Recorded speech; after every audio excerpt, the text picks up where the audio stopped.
Hello students, welcome back to the online classes of KPS. Today we will continue our chapter first of class 10th Economics Development. In this part we will compare different countries and states on the basis of their economic development. अगर आपको development के बारे में बात की जाए, जैसा कि हमने प्रीवियस पार्ट में पढ़ा था कि डेवलपमेंट का जो कंसेप्ट है या डेवलपमेंट के जो गोल है वो अलग अलग लोगों के लिए अलग अलग हो सकते हैं।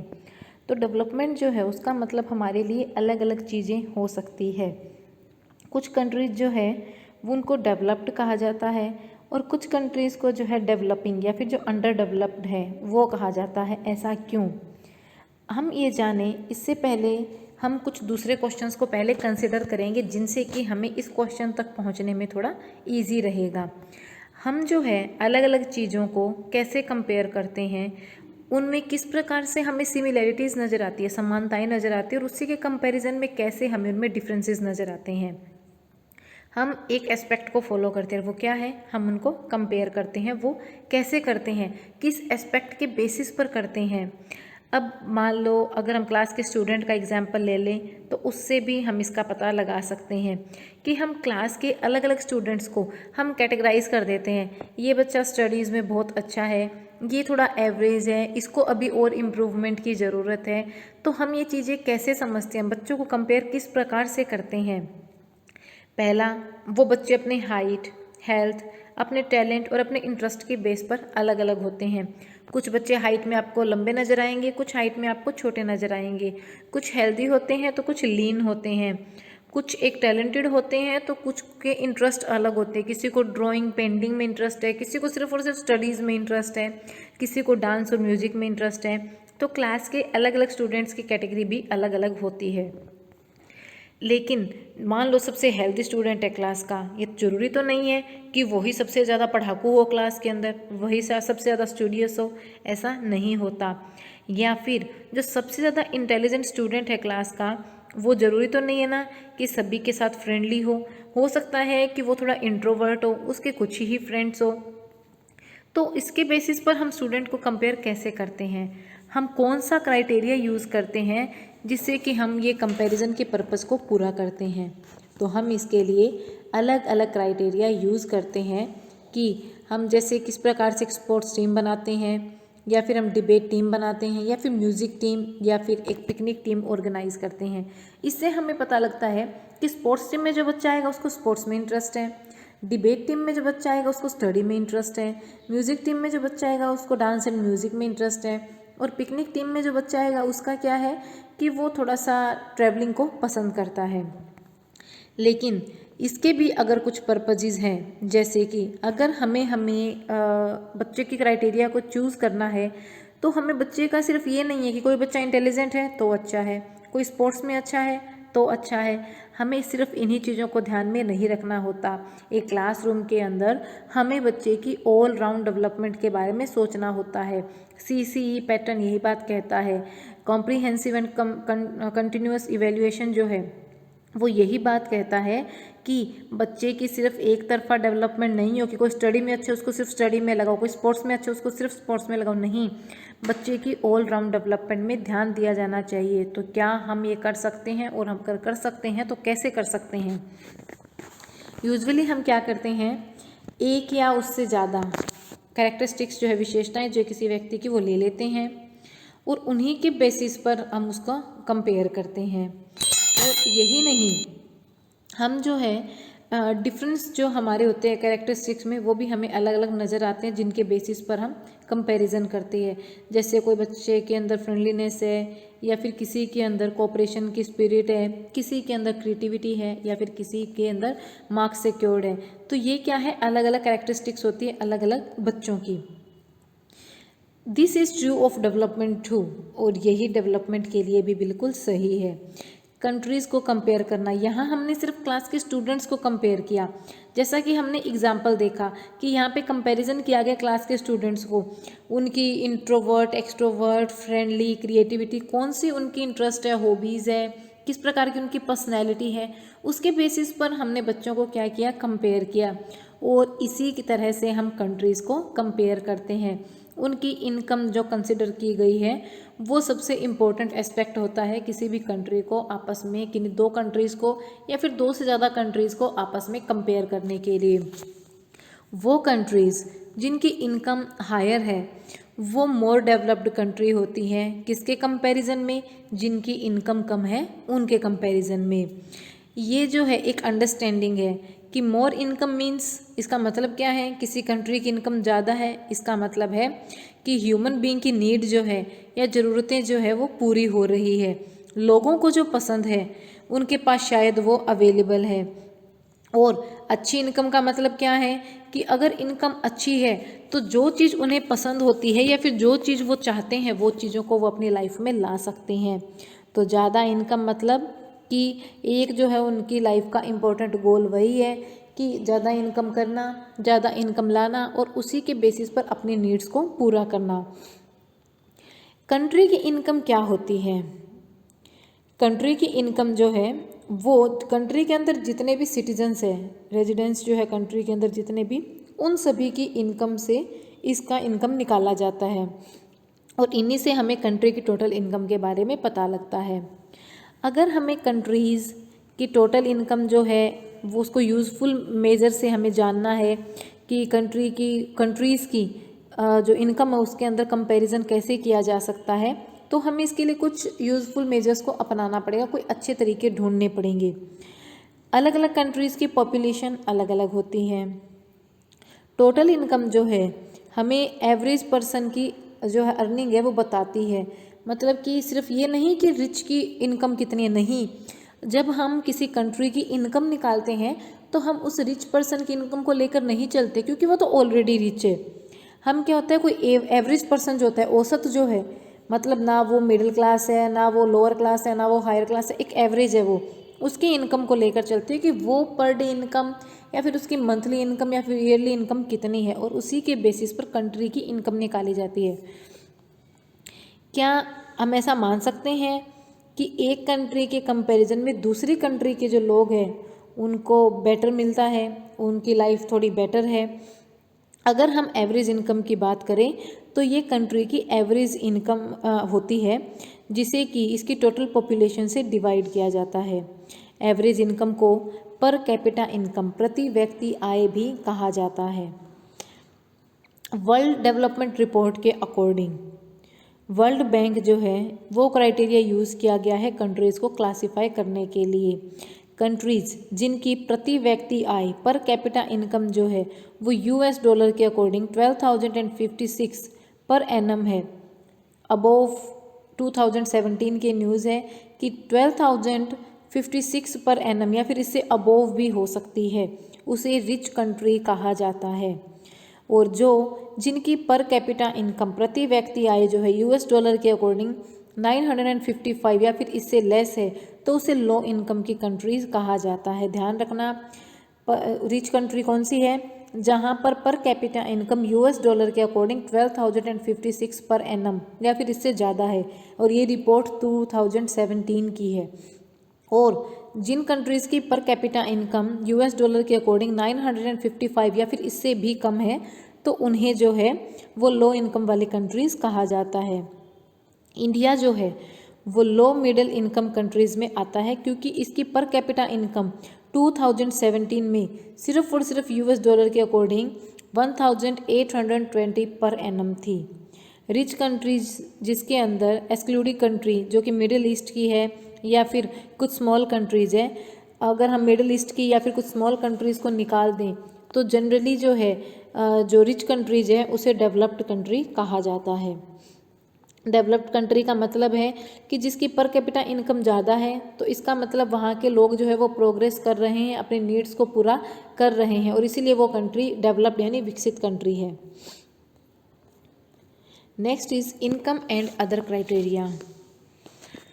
अगर हम किसी व्यक्ति के इंडिविजुअल एस्पिरेशंस या गोल्स को देखें तो हम देखेंगे कि लोग जो है सिर्फ बेटर इनकम को ही नहीं बल्कि उनकी लाइफ में कुछ ऐसे गोल्स भी हैं जिनको वो पूरा करना चाहता है। जैसे उसे सिक्योरिटी चाहिए, सुरक्षा चाहिए, दूसरों से अपने लिए रेस्पेक्ट चाहिए, वो चाहता है कि सोसाइटी में उसे इक्वली ट्रीट किया जाए, उसे फ्रीडम चाहिए, और ये चीज़ें वो उसके माइंड में रहती है कि वो इस तरीके की चीज़ें सोसाइटी से या कंट्री में चाहता है। और अगर हम किसी नेशन या फिर एक रीजन की बात कर रहे हैं, हम कंट्री की एवरेज इनकम के बारे में सोचते हैं या फिर दूसरी इक्वली इम्पोर्टेंट एट्रीब्यूट्स के बारे में सोचते हैं। ये एट्रीब्यूट्स क्या हो सकते हैं, हम इसे एक एग्जाम्पल के थ्रू देखेंगे। जैसे कि टेबल 1.3 है, जो कि आप साइड में देख रहे हैं, per capita income of selected states. Haryana की कितनी है, केरला की कितनी है और बिहार की कितनी है। इससे हमें हरियाणा, केरला और बिहार की पर कैपिटा इनकम के बारे में पता चल रहा है। लेकिन ये जो पर कैपिटा इनकम है, ये स्टेट की जो है नेट स्टेट डोमेस्टिक प्रोडक्ट का है, और जिसके करंट प्राइस जो है वो 2015-16 के लिए गए हैं। ये जो टेबल बनाई गई है ये 2017 के 2020 की नहीं है, ये 2015 और 16 के बीच का आंकड़ा जो है वो लिया गया है। अब हम मान लो इग्नोर भी कर दें कि कॉम्प्लिकेटेड टर्म जो है इसके अंदर वो क्या है, तो रफली अगर हम इसके देखें तो पर कैपिटा इनकम जो है वो स्टेट की हमें पता लग रही है। तीन जो स्टेट है, हरियाणा, केरला और बिहार, इसके अंदर सबसे ज़्यादा हाईएस्ट पर कैपिटा इनकम जो है वो हरियाणा की है, और बिहार जो है वो इसमें सबसे नीचे है। इससे पता लगता है कि एक एवरेज पर्सन जो है हरियाणा के अंदर वो 1,62,034 जो है एक साल में पैसे कमाता है, एक एवरेज पर्सन की बात है।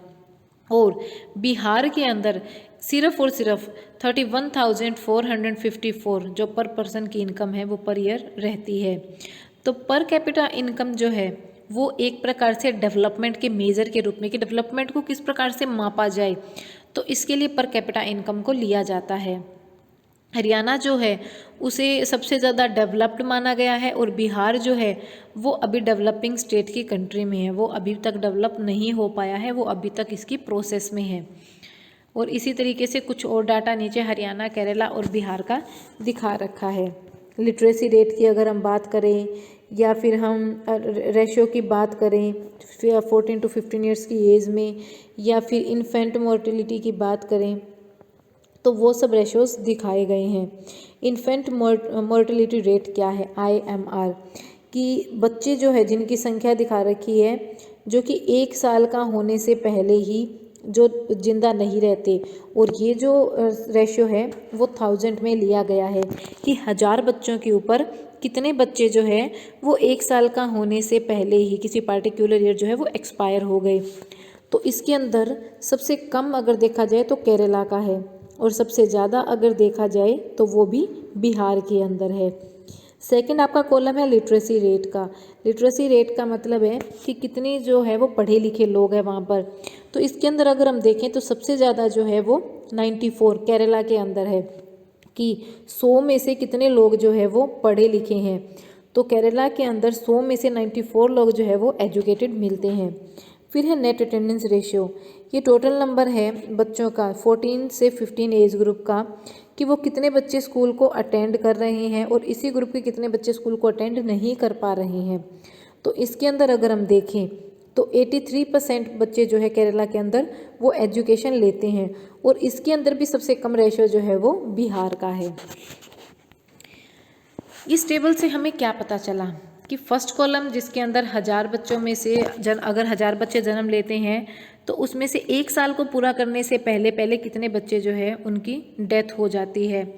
तो ये प्रोपोर्शन दिखाया गया है। सेकंड प्रोपोर्शन जो हम देख रहे हैं वो लिटरेसी रेट का है, और थर्ड प्रोपोर्शन जो हम देख रहे हैं वो अटेंडेंस का है।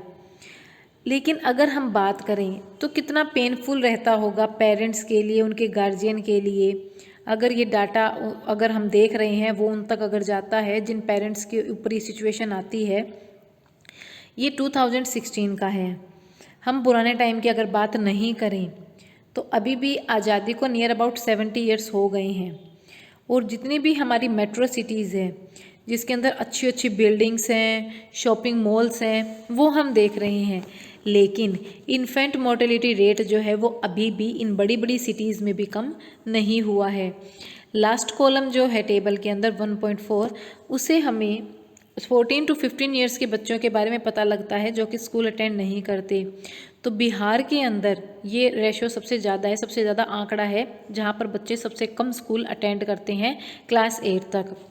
इसका मतलब क्या है, अगर आप बिहार के अंदर मान लो बच्चे जो है वो आधे से ज़्यादा बच्चे तो ऐसे हैं जो एलिमेंट्री क्लास को भी मिस कर देते हैं, जो कि सभी के लिए फ्री रहती है।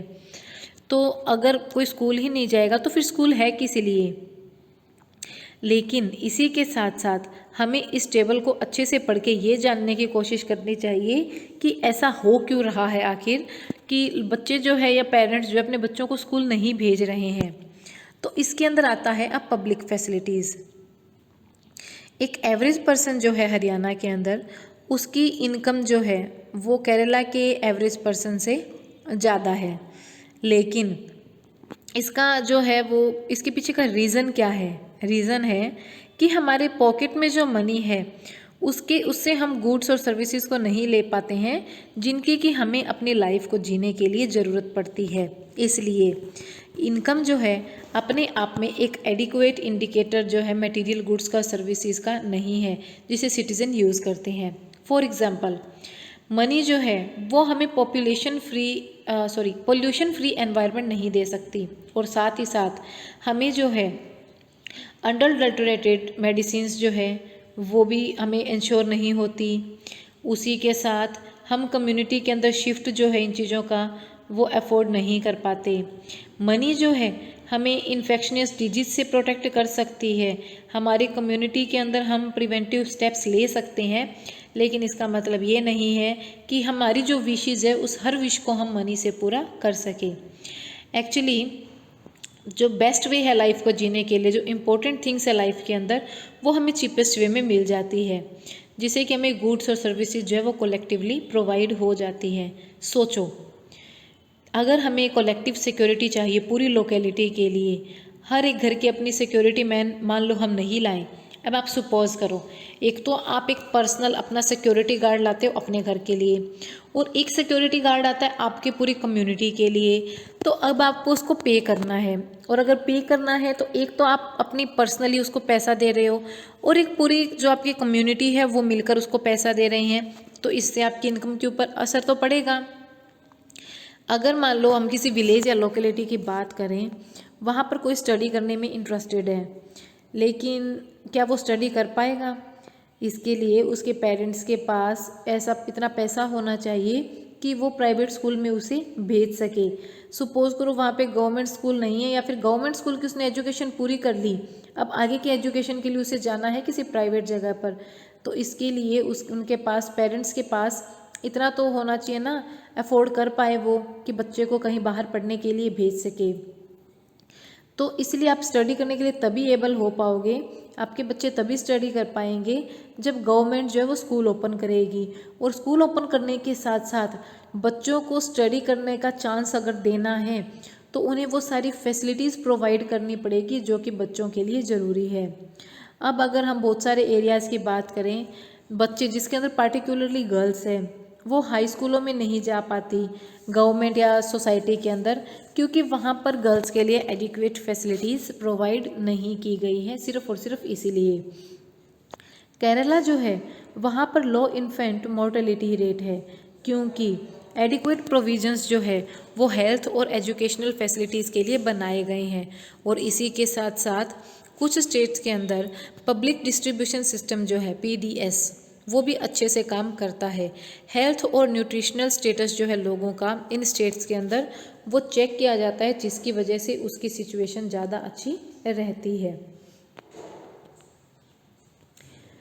तो ये जो है एक स्मॉल कंट्री के लिए सरप्राइजिंग नहीं है, हमारे नेबरहुड कंट्री जैसे कि श्रीलंका है, कि जो कि हर एक रेस्पेक्ट में अगर देखा जाए तो बिग कंट्रीज़ के कंपैरिजन में उसकी सिचुएशन बेटर है। क्योंकि अगर किसी कंट्री की पर कैपिटा इनकम अच्छी है तो उस कंट्री जो फ़र्क नहीं पड़ता वो कंट्री छोटी है या बड़ी है। कई बार किसी बड़ी कंट्री की पर कैपिटा इनकम अच्छी है तो उसकी सिचुएशन छोटी कंट्री से भी अच्छी हो सकती है, या फिर कई बार किसी छोटी कंट्री की पर कैपिटा इनकम अच्छी है तो वो किसी बड़ी कंट्री से अच्छा हो सकता है। नेपाल और बांग्लादेश जो है उनकी पर कैपिटा इनकम काफ़ी लो है इंडिया के कंपैरिजन में, लेकिन लाइफ एक्सपेक्टेंसी जो है वो उनकी इंडिया से बेटर है। मैनी इम्प्रूवमेंट्स जो है, बहुत सारे इम्प्रूवमेंट्स जो है वो अभी भी सजेस्ट किए जा रहे हैं, जो कि कैलकुलेटिंग HDI और बहुत सारे कंपोनेंट्स हैं जिनको ह्यूमन डेवलपमेंट रिपोर्ट के अंदर ऐड किया जा रहा है। लेकिन प्री फिक्स ह्यूमन डेवलपमेंट जो है ये बहुत क्लियर होती है, जिससे कि सिटीजन जो है किसी कंट्री के अंदर उसके डेवलपमेंट को इम्पोर्टेंट थिंग माना जाता है। वो लोग ही हैं, उनकी हेल्थ है जो कि हमारी कंट्री के लिए सबसे ज़्यादा इम्पोर्टेंट है। कोई कंट्री है जहाँ पे पॉपुलेशन नहीं है, पॉपुलेशन है लेकिन उनकी हेल्थ नहीं है, तो वो कंट्री के डेवलपमेंट में कैसे कंट्रीब्यूट कर पाएंगे? वो ऐसा क्या करेंगे कि कंट्री जो है उसकी सिचुएशन बेटर हो सके? जैसा कि हमने प्रीवियस क्लासेस में पढ़ा है कि सबसे इम्पोर्टेंट रिसोर्स जो है वो उस कंट्री के लोग होते हैं। कंट्री सबसे, क्योंकि वो लोग ही हैं जो भी किसी भी चीज़ को बनाते हैं, तो सबसे ज़्यादा इम्पोर्टेंट लोग और उनकी हेल्थ का होना ज़रूरी है। और इसीलिए ह्यूमन डेवलपमेंट को जानने के लिए हमें इन सभी मेजर्स को जानना ज़रूरी है। जैसे कि अब हम एग्जांपल ले रहे हैं ग्राउंड वाटर का, ये एक रिन्यूएबल रिसोर्स है। इन्हें जो है नेचर अपने आप रिप्लेनिश करती है, जिसे हम क्रॉप्स या प्लांट्स में यूज़ करते हैं। बहुत सारे रिसोर्स ऐसे हैं आज के टाइम में जिन्हें ओवर यूज़ किया जा रहा है। अब इसी के अंदर ग्राउंड वाटर का अगर हम एग्जांपल लें, हम ज़रूरत से ज़्यादा उसको यूज़ करते हैं, लेकिन बाद में जब रेनिंग सीजन आता है तो वो रिप्लेनिश हो जाता है, बारिश का पानी ज़मीन के अंदर चला जाता है, जिसकी वजह से वो पानी की कमी पूरी हो जाती है। लेकिन फिर भी हम क्या करते हैं, इस रिसोर्स को ओवर यूज़ करते हैं। नॉन रिन्यूएबल रिसोर्स जो है वो है जो कि कई सालों तक यूज़ करने के बाद ख़त्म हो जाते हैं। इनका फिक्स्ड स्टॉक होता है अर्थ के अंदर, जिन्हें जल्दी से वापस रिप्लेनिश नहीं किया जा सकता। तो हमें कुछ ऐसे नए रिसोर्सेज को डिस्कवर करने की ज़रूरत है जिन्हें हम पहले नहीं जानते थे। नए रिसोर्स जो है वो स्टॉक को ऐड कर सके, और टाइम के साथ साथ अगर वो एग्जॉस्टेड भी होते हैं, ख़त्म भी होते हैं, तो हम किसी भी तरीके से कुछ ऐसा करके उसका एक अल्टरनेट अगर ढूंढ लेते हैं तो उसको हम यूज़ कर पाएंगे।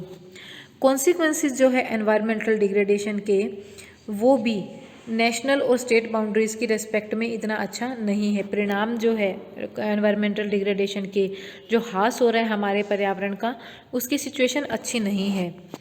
ये जो है किसी रीजन या नेशन स्पेसिफिक इशू ज़्यादा लंबे समय तक नहीं है। क्यों? क्योंकि ये तो पूरे वर्ल्ड की बात है। हमारे सबका फ्यूचर, पूरे वर्ल्ड का फ्यूचर एक दूसरे से जुड़ा हुआ है।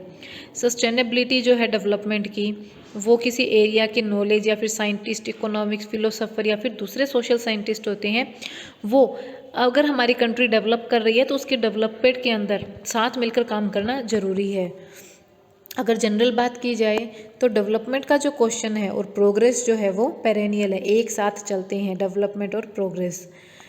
कई बार सोसाइटी के मेंबर्स या फिर कई इंडिविजुअल जो है वो चाहते हैं कि हम कहाँ जाना चाहते हैं, हमारी इनकम कैसी होनी चाहिए, लाइफ में हमारे गोल्स क्या होना चाहिए, और इसी के बेसिस पर डेवलपमेंट कंट्रीज जो है वो डिबेट करती हैं, जिसकी वजह जो होनी चाहिए वो उन्हें मिल जाता है।